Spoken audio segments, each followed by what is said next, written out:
La confiance, une croyance à relever, en tout cas, à comprendre, à mesurer durant ton appel et qui va clairement te permettre justement de comprendre aujourd'hui si cette personne en face de toi a confiance en toi, en lui, en programme et en infopreneur.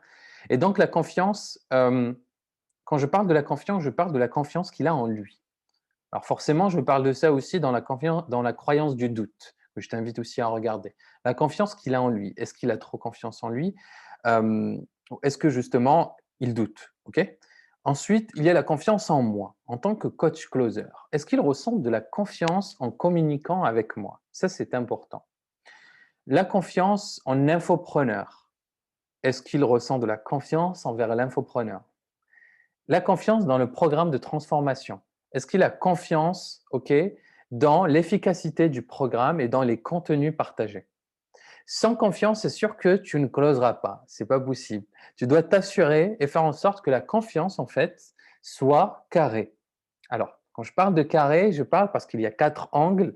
La confiance en lui, la confiance en moi, la confiance en infopreneur et la confiance en programme. La confiance doit être carrée. Et forcément, en fait, il n'y a pas de question précise pour connaître sa confiance, mais ça se mesure.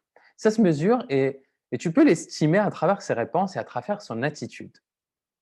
Pour renforcer la confiance envers toi en tant que closer, coach closer, je te conseille, enfin, la technique la plus efficace, c'est celle de renforcer la connexion. Plus tu renforces la connexion, plus tu mets en avant un climat de bienveillance, plus tu augmentes la confiance qu'il a envers toi, parce qu'il vient à peine de te rencontrer.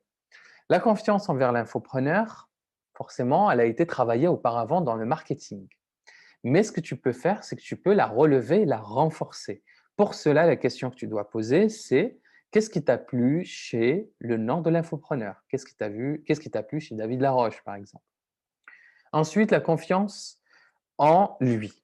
Alors, la confiance en lui, j'ai créé un module, enfin, je parle beaucoup de ça dans la croyance du doute que je t'invite à regarder.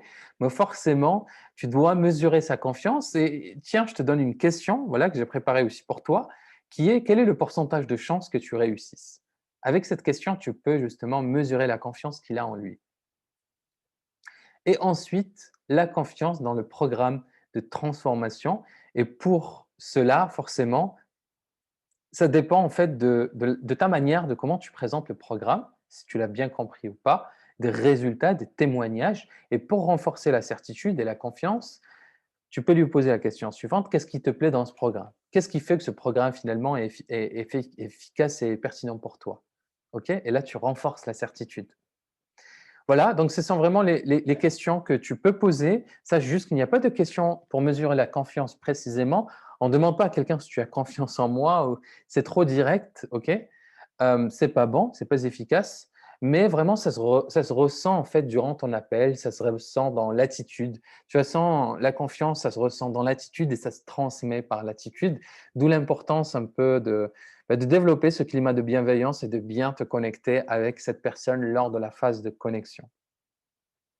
Voilà un petit peu, je voulais te faire donc cette vidéo pour relever la croyance, qui est vraiment un élément très important, très, très important et tu dois la mesurer durant l'appel parce que si tu ressens justement une personne qui n'a pas confiance en toi, qui n'a pas confiance dans l'infopreneur ou dans le programme, tu dois traiter ça. Tu dois traiter ça, tu dois la relever, essayer de comprendre qu'est-ce qui fait que justement tu ressens ce manque de confiance. N'utilise pas cette méfiance, utilise des mots positifs même si tu vas dans le négatif. Qu'est-ce qui fait que tu ressens ce manque de confiance? Et tu essayes de traiter ça.